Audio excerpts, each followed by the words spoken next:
علامہ اقبال، میں عرض کر چکا ہوں کہ ان کی ابتدائی تعلیم میں اور خاندانی پس منظر کے اندر مذہبی اثرات بڑے گہرے تھے۔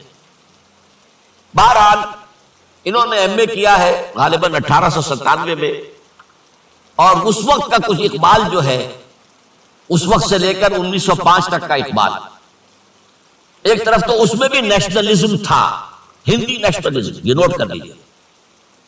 چنانچہ اسی دور کا اس کا ترانہ ہے، سارے جہاں سے اچھا ہندوستان ہمارا۔ آج بھی جو ہندوستان کا ریڈیو ہے اور ہندوستان میں حکومت کے زیر اہتمام اس ترانے کی جو ہے وہ بڑی سرپرستی ہوتی ہے، بہت اس کو جو ہے نشر کیا جاتا ہے، سارے جہاں سے اچھا ہندوستان ہمارا، ہم بلبلے ہیں اس کی، وہ گلستاں ہمارا۔ بلکہ اس زمانے میں ایک ایسا شعر بھی انہوں نے کہا ہے جس کی کہ پھر شدید ترین نفی بعد میں ان کے اشعار سے ہوئی ہے۔ انہوں نے ایک نیا شوالہ کے نام سے جو نظم لکھی کہ سچ کہہ دوں اے برہمن گر تو برا نہ مانے، تیرے صنم قدوں کے بت ہو گئے پرانے۔ اسی میں ایک شعر ہے کہ پتھر کی مورتوں میں سمجھا ہے تو خدا ہے، خاک وطن کا مجھ کو ہر ذرہ دیوتا ہے، خاک وطن کا مجھ کو ہر ذرہ دیوتا ہے۔ اس درجے گہرا انڈین نیشنلزم اقبال کے اندر بھی موجود تھا۔ لیکن جب اقبال انگلستان گئے ہیں، یہ 28 برس کی عمر میں انگلستان گئے سن 1905 میں، اور 3 سال وہاں رہے انگلستان اور جرمنی، اور بیرسٹری بھی کی، اور چونکہ فلسفی تھے پی ایچ ڈی بھی کر کے آئے۔ اس عرصے میں معلوم ہوتا ہے کہ اقبال کی قلب ماہیت ہو۔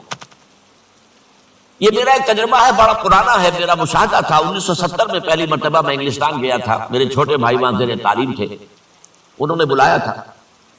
وہاں میں نے دیکھا کہ یونیورسٹیوں میں پڑھنے والے ایک P H D, 2 P H D کرتے ہوئے لوگ بیٹھتے ہیں، جمعے کے روز قرآن پڑھتے ہیں، درس قرآن ہوتا ہے، اور وہ ایک دوسرے سے قرآن پڑھ کے سنتے بھی ہیں تاکہ جو تجوید کی غلطیاں ہوں ان کی تصحیح ہو سکے۔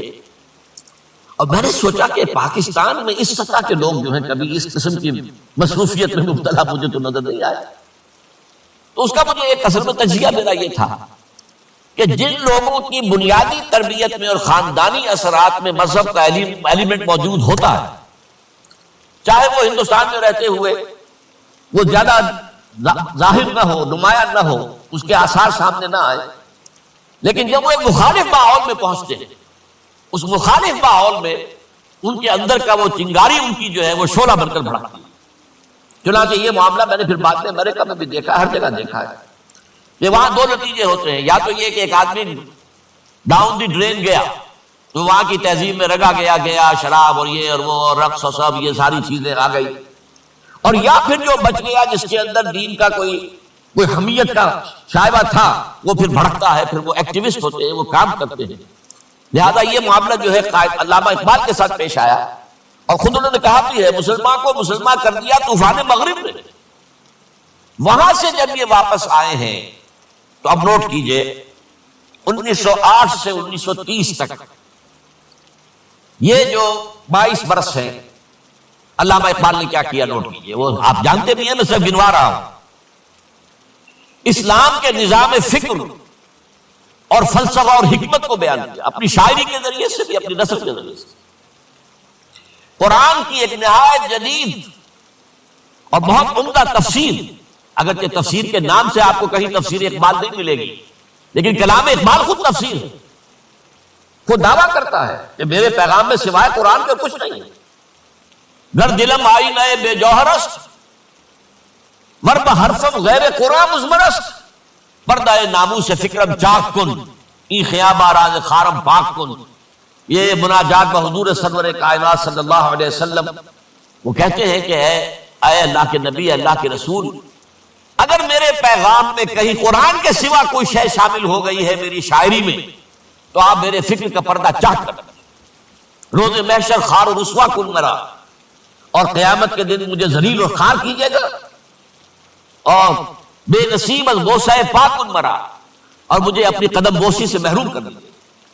یہ بات کہہ رہا ہے، اس کا دعویٰ ہے، اس نے جو کچھ کہا قرآن سے کہا، اس کی شاعری جو ہے میرے نزدیک، اور میں نے تو اپنی جو سورسز گنوائی ہیں کہ میں نے جو قرآن مجید کا فکر یا سوچ جو بھی آپ اسے کہیں، جو تھوڑا بہت مجھے میسر ہوا ہے، ان میں نے 8 اشخاص کو نمایاں طور پر بیان کیا ہے، 4 یہ ہیں دو کے جوڑے، دو ابوین ہیں، ابو الکلام ابو العلا مودودی، ابو الکلام آزاد، دو دکترین ہیں، ڈاکٹر اقبال، ڈاکٹر رفیع الدین، دو شیخین ہیں، شیخ الہند مولانا محمود حسن جن کا ترجمہ ہے قرآن مجید کا، اور اس پر حواشی ہے شیخ الاسلام شبیر احمد عثمانی، دو ہی عین مولانا فراہی اور مولانا اصلاحی جنہوں نے قرآن مجید کے مضامین کے اندر جو اندرونی نظم ہے اسے واضح کیا۔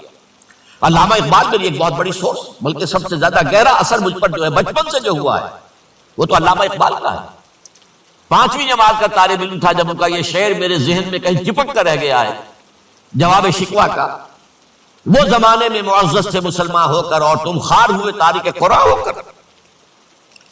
پھر علامہ اقبال نے مغربی فکر پر شدید تنقید کی، بہت بڑا ناقد، اور خاص طور پر مغربی تہذیب جو ہے اس کی نفی۔ یہ سارا کام کیا، اور اس سب سے بڑھ کر وہ تجدید ملت اسلامی کا علمبردار بن کر سامنے آیا۔ اس نے خوشخبری دی کہ دنیا میں اسلام کے غلبے کا دور آنے والا ہے۔ ملت اسلامیہ جو اس وقت دبی ہوئی ہے، پسی ہوئی ہے، پوری دنیا میں پامال ہے۔ آپ کو معلوم ہے کہ پہلی جنگ عظیم کے بعد کیا صورت ہو گئی تھی؟ سلطنت عثمانیہ کے جب دھجیاں بکھیر دی گئی اور کولونیل امپیریلزم جو ہے پورے عالم اسلام پر حکمران تھا، پورا عالم اسلام جو ہے محکوم، اگرچہ یہ دبے ہوئے ہیں، پسے ہوئے ہیں، گرے ہوئے، لیکن ان کا دوبارہ غلبہ ہوگا، یہ ابھریں گے، ملت اسلامیہ کی تجدید ہوگی، اسلام کی نشأت ثانیہ ہوگی، اسلام کے روشن مستقبل کے مبشر بن کر علامہ اقبال سامنے آئے۔ اور ایک اور جو بہت بڑا کام کیا وہ وہی وطنی قومیت کی شدید نفی، بلکہ شدید کا لفظ بھی کافی نہیں ہے، شدید ترین نفی کی، اس لیے کہ اس وقت وطنی قومیت جو ہے اس وقت مسلمانوں کو اپنے اندر انگلف کرنے کے لیے پوری قوت کے ساتھ دور لگا رہی ہے۔ میں نے علامہ اقبال کے حوالے سے جو باتیں کی ہیں کہ احیاء فکر اسلامی اور تجدید ملت اسلامی، اس کے ساتھ ساتھ ہندوؤں میں کیا ہو رہا تھا اس دور میں، ان کے ہاں بھی ان کی مذہبی تجدید کا عمل بڑی شدت کے ساتھ شروع ہوا۔ اس میں بھی چند ناموں کا میں تذکرہ کرنا چاہوں گا۔ بنکم چٹرجی، اس نے بندے ماترم کا یہ جو ترانہ ہے آج بھی بھارت کے اندر مجبور کیا جا رہا ہے مسلمانوں کو بھی کہ وہ بھی اسکولوں کے اندر یہ ترانہ پڑھیں، اور ابھی مسلمان رجسٹ کر رہے ہیں۔ اس میں وہ زمین کی بندگی، بھارت ماتا ہم تیرے بندے ہیں، اور یہ جو ہے ہندو رینائسنس کا ایک بہت بڑا جو ہے یوں سمجھیے کہ علم بردار۔ پھر دوسری شخصیت سامنے آئی، راجا رام موہن۔ یہ شخص بہت بڑا فاضل، بڑا عالم، 10 کے قریب زبانیں جو ہے ان کا ماہر، جن میں یورپینز بھی اور ایسٹ بھی۔ پھر یہ کہ یہ مسلمانوں کا ہمدرد بن کر آیا۔ انگریز نے جب یہاں پر ان کے پادریوں نے تسلیس کی تلقین شروع کی ہے تو آئینہ توحید کے نام سے اس نے کتابچہ لکھا اس کی نفی کے لیے۔ اس حوالے سے یہ کچھ ایسی شخصیت بننے کی کوشش کر رہا تھا کہ مسلمان بھی اس کو قبول کریں، اور اس کے بعد پھر اس نے برہمن سماج کے نام سے ایک ادارہ قائم کیا۔ یہ وہی تھا کہ جو اس سے پہلے اکبر نے جو فلسفہ دیا تھا دین الہی، بھئی اللہ کا معاملہ کرو، صرف اللہ کو سب مانتے ہیں، صرف نام ہے مختلف ہے، کسی نے کوئی نام رکھ دیا، کوئی مہادیو کہتا ہے، کوئی کچھ کہتا ہے، کوئی گاڈ کہتا ہے، سب خدا کو سب مانتے ہیں۔ یہ جو رسالت کا معاملہ ہے اور شریعت کا معاملہ ہے، یہ فساد کی جڑ ہے۔ رسالت کی بنیاد پر شریعتیں مختلف، عبادتیں مختلف، ذرا اس کو پیچھے ڈالو۔ تو دین اکبری یا دین الہی اس کا نام تھا۔ اس کے اندر بھی در حقیقت کوشش کی تھی کہ تمام مذاہب کو ایک ہاون دستے میں ڈال کے اور اس کو کوٹ کے اور چھان پیس کے ایک صفوف بنا کر ایک کامن مذہب ہندوستان کا وجود میں لایا جائے۔ بہرحال اس وقت اللہ تعالیٰ نے کھڑا کیا ہے حضرت مجدد الفسانی رحمۃ اللہ علیہ کو، کہ جنہوں نے اس فتنے کی سرکوبی کی۔ اس نے بھی مجلس ایس ڈی کے نام سے ایسا ہی ادارہ شروع کیا، اور یہ گویا کہ ٹھنڈی چھری کے مانند، اس لیے کہ اسلام کا دار و مدار تو رسالت پر ہے۔